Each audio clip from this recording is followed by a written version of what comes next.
अस्सलाम वालेकुम स्टूडेंट्स। आज हमने क्वेश्चन नंबर 6 करना है फाइनल अकाउंट का।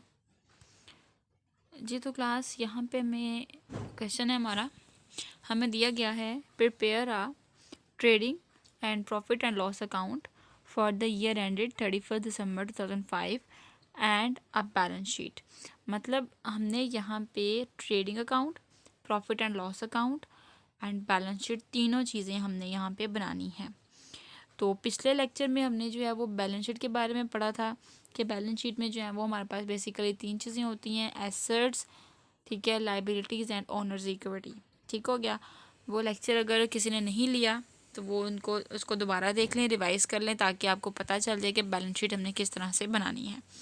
तो पहले हम जो है वो क्वेश्चन देखते हैं। हमें सबसे पहले दिया गया है कैश 12,750। अब ये जो कैश है हमारा करंट एसेट है, मतलब कि हमने इसको बैलेंस शीट में करंट एसेट्स में लिखना है।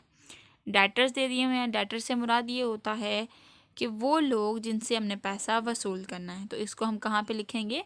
बैलेंस शीट में। ये भी हमारा करंट एसेट्स है। हमें यहाँ पे ये फ्रेट दे दिया हुआ है। फ्रेट आपको पता है कि हमारा डायरेक्ट एक्सपेंस होता है, तो इसको हम लिखेंगे ट्रेडिंग अकाउंट में। इन्वेस्टमेंट हमारा नॉन करंट एसेट्स है, मतलब कि ये भी एसेट में आएगा, इसलिए हम इसको बैलेंस शीट में लिखेंगे। उसके बाद परचेजेस दे दी हुई हैं। परचेजेस हमारा डायरेक्ट एक्सपेंस है, तो ये आएगा ट्रेडिंग अकाउंट में। उसके बाद एस्टैब्लिशमेंट चार्जेस हैं, ये हमारा इनडायरेक्ट एक्सपेंस होता है, इसलिए हम इसको प्रॉफिट एंड लॉस अकाउंट में लिखेंगे।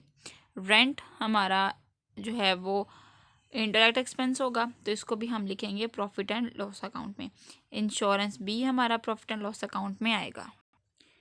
डिलीवरी चार्जेस हैं, ये भी हमारा इंटरेक्ट एक्सपेंस होगा, तो इसको भी प्रॉफिट एंड लॉस अकाउंट में लिखेंगे। वेजेस हमारा जो है वो डायरेक्ट एक्सपेंस होता है, इसलिए इसको ट्रेडिंग अकाउंट में लिखा जाएगा। सेल्स भी हमारा ट्रेडिंग अकाउंट में क्रेडिट साइड पे आएगा। इंटरेस्ट ऑन इन्वेस्टमेंट, ये हमारी इनकम है, मतलब हमने जहाँ पैसा इन्वेस्ट किया है वहाँ से हमें इंटरेस्ट मिल रहा है, यानी कि हम इसको कहेंगे इंटरेस्ट रिसीव्ड। तो ये जो हमारे पास इंटरेस्ट रिसीव्ड 900 अमाउंट है, इसको हम जो है वो प्रॉफिट एंड लॉस अकाउंट में क्रेडिट साइड पे लिखेंगे एज अ इनकम। उसके बाद क्रेडिटर्स है, ये हमारी है करंट लाइबिलिटी, तो इसको लाइबिलिटी साइड पे लिखेंगे। और कैपिटल हमारा ऑनर्स इक्विटी में आएगा। ठीक हो गया। अब हम क्वेश्चन देखते हैं। सबसे पहले ये तो क्लास यहाँ पे मैंने क्वेश्चन सॉल्व किया है, ठीक है। हम 1 मिनट इधर क्वेश्चन दोबारा देखिएगा। हमने ना यहाँ पे रहमान आदमी का नाम है जिसका हमने trading account and profit and loss account और बैलेंस शीट बनानी है, इसलिए हम सबसे पहले ऊपर रहमान लिखेंगे जिसका हम प्रॉफिट एंड लॉस अकाउंट और ट्रेडिंग अकाउंट बना रहे हैं। अब यहाँ पे हमने दोनों इकट्ठे बनाने हैं, ठीक है। Trading account and profit and loss account इकट्ठा बनाया जाएगा। वो कैसे बनाया जाएगा वो हम नीचे देखते हैं, ठीक है। ये होगी डेबिट साइड और ये होगी क्रेडिट साइड, ये होगी डिटेल्स डिटेल्स और रुपीस। अब सबसे पहले तो देखा जाए कि हमारे पास यहाँ पे ओपनिंग जो स्टॉक है, क्या हो गया है, ओपनिंग स्टॉक यहाँ पे कहीं भी गिवन नहीं है। लेकिन फॉर्मेट में तो हमने ये पढ़ा हुआ है ना कि ओपनिंग स्टॉक हमने बनाना है, ओपनिंग स्टॉक हमने जो है वो लिखना है, इसलिए हम क्या करेंगे, यहाँ पे ओपनिंग स्टॉक लिख के तो इधर नील लिख देंगे, ठीक। तो ओपनिंग स्टॉक हमारे पास आ जाएगा सबसे पहले। उसके बाद हमारे पास आते हैं परचेजेस, ठीक है। परचेजेस हम क्या करेंगे, 1,20,000 जो है परचेजेस हमारे पास जो वैल्यू है वो हम लिख देंगे। फ्रेट भी हमारा डायरेक्ट एक्सपेंस है, वो भी हम लिख देंगे। अच्छा, अब यहाँ पे हमारे पास रिटर्न गिवन नहीं था, मतलब कि हमने परचेज रिटर्न के बारे में ही पढ़ा था ना कि परचेजेस अगर रिटर्न्स दी होंगी तो हम रिटर्न लेस करके तो फिर लिखेंगे। लेकिन यहाँ पे हमारे पास परचेजेस में रिटर्न्स नहीं है, इसलिए हमने परचेजेस को जो है डायरेक्टली यहाँ पे लिख लिया है 1,20,000। फ्रेट भी हमारा डायरेक्टली यहाँ पर आ गया और वेजेस हमारे पास 7,500 यहाँ पर आ गई। क्रेडिट साइड पे हमने लिखी सेल्स। अब एज इट इज़ जैसे कि परचेज रिटर्न नहीं था तो सेल रिटर्न भी हमें गिवन नहीं है, तो हम वो भी नहीं लिखेंगे। हम क्या करेंगे, हम डायरेक्टली जो है वो सेल्स की वैल्यू लिख देंगे, ठीक है। ये 1,88,100 जो हमारे पास आई है, ये सेल्स आई है। उसके बाद हमें क्लोजिंग स्टॉक दे दिया हुआ है 22,500, हम वो लिख लेंगे। अब क्या करेंगे, 1,88,100 को और 22,500 को जमा कर लेंगे, तो हमारे पास आ जाएगा 2,10,600 और वो हम दोनों तरफ लिख देंगे। सॉरी यहाँ पे 600 नहीं लिखा गया, तो आप लिख लीजिएगा, ठीक है, वो हम लिख लेंगे यहाँ पे। तो लिखने के बाद हमने क्या करना है, एक दफ़ा इसको कर लेते हैं, कैलकुलेट कर लेते हैं इसको। 188,100 प्लस 225,000, तो हमारे पास ये 2,10,600 आ रहा है। वो हमने दोनों साइड्स पे लिख लेना है और फिर बारी बारी अपने सारे एक्सपेंसेस माइनस कर देने हैं इसमें से। माइनस 1,20,000 माइनस 675 माइनस 7,500, तो हमारे पास आ गया 42,425। ठीक हो गया, ये हमारे पास आ गया ग्रॉस प्रॉफिट। इसी तरह से हमने क्या करना है नेक्स्ट अपना, जैसे ही नीचे से हमने जो इनके ऊपर से जैसे ही हमारा जो है वो ग्रॉस प्रॉफिट का आंसर आ जाएगा, तो इतना इतना हम जो है वो कर लेंगे ट्रेडिंग अकाउंट को ट्रीट कर लेंगे। अब प्रॉफिट और लॉस अकाउंट को यहाँ पे नीचे ट्रीट किया गया है, ठीक है। वो कैसे कि हमने क्या किया, ये जो ग्रॉस प्रॉफिट का आंसर था वो हमने यहाँ पे लिख लिया, ठीक हो गया। अब यहाँ पे हमने सारे के सारे अपने एक्सपेंस लिख लिए, ठीक है। जैसे कि पीछे गिवन थे हमें यहाँ पे ये establishment charges, rent, insurance, delivery charges, ठीक हो गया। हाँ, ये ही हैं हमारे पास सारे के सारे इंडायरेक्ट एक्सपेंसेस। तो हमने ऐसे ही यहाँ पे सबसे पहले एस्टेब्लिशमेंट चार्जेस लिख लिया, रेंट लिख लिया, इंश्योरेंस लिख लिया और डिलीवरी चार्जेस और एक्सपेंसेस जो है वो हमने यहाँ पे लिख लिए। क्रेडिट साइड पे हमारे पास आ गई ग्रॉस प्रॉफिट आ गया, ठीक हो गया। और सेकेंडली हमारे पास जो क्वेश्चन में गिवन था यहाँ पे, इसको रेस करते हैं ना, ये इंटरेस्ट और इन्वेस्टमेंट, ठीक है। ये मैंने आपको कहा है ये एज आ इंटरेस्ट रिसीव है।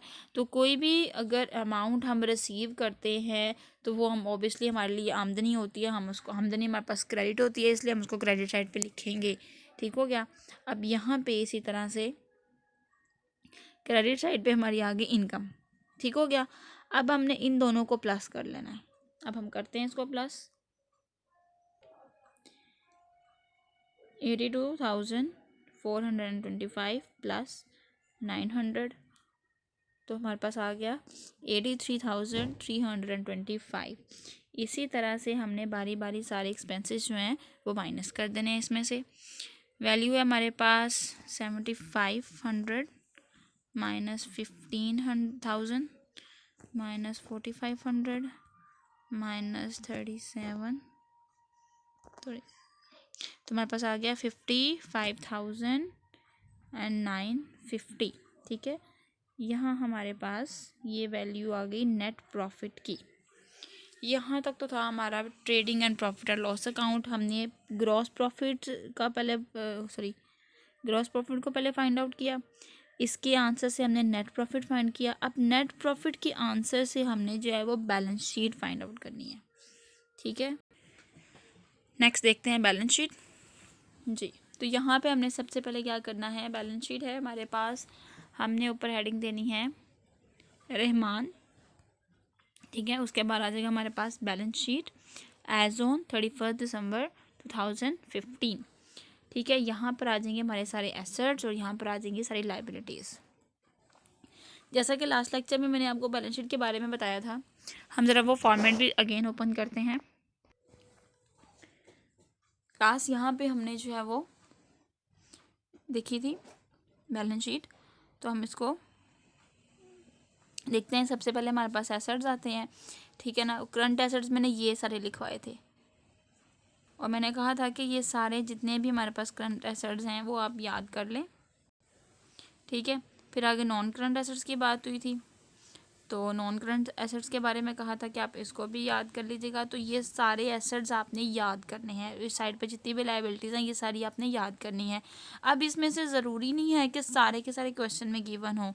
अब आपको ये पता होना चाहिए कि करंट एसेट्स हमारे पास कौन कौन से हैं और नॉन करंट एसेट्स कौन कौन से हैं, फिक्स एसेट्स कौन कौन से हैं, हमारे इंटेंजिबल एसेट्स कौन कौन से हैं, ठीक है। हमारी ये जो बैलेंस शीट है ये इसमें करंट लाइबिलिटीज़ कौन सी हैं और फिक्स लाइबिलिटीज़ कौन सी है और ऑनर इक्विटी क्या है, हमें ये सारा कुछ याद करना है, ठीक है। अब इसमें से जो से भी हमारे पास एसेट्स और लाइबिलिटीज़ गिवन होंगी, इनको हम जो है वो अपनी क्वेश्चंस में लिख लेंगे। मतलब कि क्वेश्चन में जो भी गिवन होगा उसके मुताबिक हम अपनी बैलेंस शीट में उसको नोट आउट कर लेंगे। अब अपना क्वेश्चन देखते हैं, उसमें जो से भी एसेट और लाइबिलिटीज़ गिवन हैं वो हम अपनी बैलेंस शीट में लिख लेंगे, और बाकी सारी हमें लिखने की ज़रूरत नहीं है क्योंकि वो क्वेश्चन में दी ही नहीं हुई।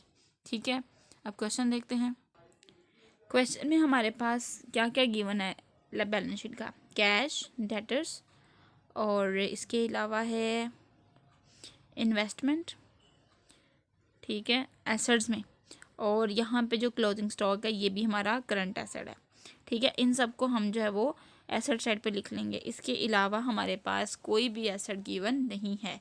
सेकेंडली बैलेंस शीट की जो लाइबिलिटी साइड है, लाइबिलिटी साइड पे हमारे पास कैपिटल आ जाएगा, क्रेडिटर्स आ जाएगा, और उसके बाद कैपिटल आ जाएगा, और कैपिटल में नेट प्रॉफिट को ऐड कर लिया जाएगा। ठीक है, अब देखते हैं अपनी बैलेंस शीट। तो क्लास ये बैलेंस शीट है। अब हमने इसमें क्या करना है, करंट एसेट की सबसे पहले हेडिंग दी, इसमें से कैश, डेटर्स, इन्वेस्टमेंट, और हमारे पास आ गई क्लोजिंग स्टॉक। अच्छा, यहाँ पे इन्वेस्टमेंट को हम नॉन करंट एसेट कहते हैं, तो हम इसको नॉन करंट की हेडिंग दे के भी लिख सकते हैं। ऐसे भी लिख लेंगे तो गलत नहीं है, वैसे भी लिख लेंगे तो गलत नहीं होगा। तो हम सारे एसेट्स को इसमें इकट्ठा लिख लेंगे। तो ये हमारे पास एसेट्स आ गए। ठीक हो गया, इन सबको करते हैं टोटल, कैलकुलेट करते हैं इन सबको। पहले 12,750 प्लस 26,850 प्लस 22,500 प्लस 22,500, तो हमारे पास आ गया 84,600। ठीक है, तो वो हमने टोटल एसेट्स में लिख दिया। ठीक हो गया। इसके बाद हमारे पास है लाइबिलिटी साइड। तो लाइबिलिटी साइड में हम सबसे पहले करंट एसेट की हेडिंग देंगे। ठीक है, करंट एसेट्स की हेडिंग देने के बाद हम लिखेंगे क्रेडिटर्स, क्योंकि क्रेडिटर्स ही सिर्फ करंट लाइबिलिटीज है। वरना अगर हमारे पास जो है वो अक्रूड पेमेंट होती, या हमारे पास जो है वो आउटस्टैंडिंग एक्सपेंस होते, या हमारे पास अकाउंट्स पेएबल होता, तो वो भी हमने साथ लिख देना था। वो सारा कुछ हमारे पास गिवन नहीं है। क्वेश्चन में सिर्फ क्रेडिटर्स गिवन है, तो सिर्फ हम लिख देंगे क्रेडिटर्स को। उसके बाद हमारे पास आ रही है यहाँ पे कैपिटल। कैपिटल जो है हमें गिवन है क्वेश्चन में कितना कैपिटल गिवन है, 16,650।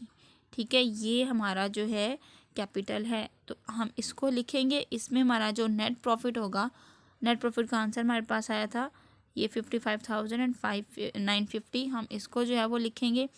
ठीक है, यहाँ पे सबसे पहले इनर कॉलम में लिखेंगे। ठीक है, ये हमारे पास आ गया कैपिटल। अब इसमें ये जो हमारे पास नेट प्रॉफिट है, इन दोनों को हम करेंगे प्लस, तो हमारे पास आ जाएगा 72,600। अब इन दोनों को जमा करेंगे तो हमारे पास आंसर इसके इक्वल आना चाहिए, क्योंकि जैसे अकाउंटिंग इक्वेशन था, एसेट्स, लाइबिलिटीज़ और कैपिटल हमारे पास हमेशा इक्वल आता था। ठीक है ना, लाइबिलिटी और कैपिटल हमारे पास इक्वल आंसर आता था, तो हमारे पास आंसर ठीक होता था। इसी तरह से बैलेंस शीट में भी हमारे पास आंसर इक्वल आना चाहिए। तो एसेट को कैलकुलेट किया तो हमारे पास ये वैल्यू आ गई। अब लाइबिलिटी साइड को कैलकुलेट करते हैं। 12,000 प्लस 72,600 जी, कैलकुलेट किया तो हमारे पास जो है वो 84,600 इक्वल आंसर आ गया। अब ये आंसर जब इक्वल आया तो इसका मतलब ये है कि हमारा जो यहाँ पे हमने नेट प्रॉफिट और ग्रॉस प्रॉफिट मालूम किया था वो बिल्कुल ठीक है। अगर हमारी बैलेंस शीट इक्वल नहीं आएगी तो इसका मतलब ये होगा कि हमारे पास नेट प्रॉफिट और हमारा ग्रॉस प्रॉफिट, उनमें से कहीं ना कहीं कोई ना कोई मिस्टेक हुई है, या बैलेंस शीट में कोई मिस्टेक हुई है जिसकी वजह से आंसर गलत आया है। ठीक है, तो ये तो था क्वेश्चन नंबर 6। नेक्स्ट हम इंशाल्लाह क्वेश्चन नंबर 7 करेंगे। आप इसको खुद भी करिएगा, अपने नोट्स बना लीजिएगा। जिसकी समझ नहीं आई होगी मुझसे पूछ लीजिएगा। अपना बहुत ख्याल रखिएगा। अल्लाह हाफिज़।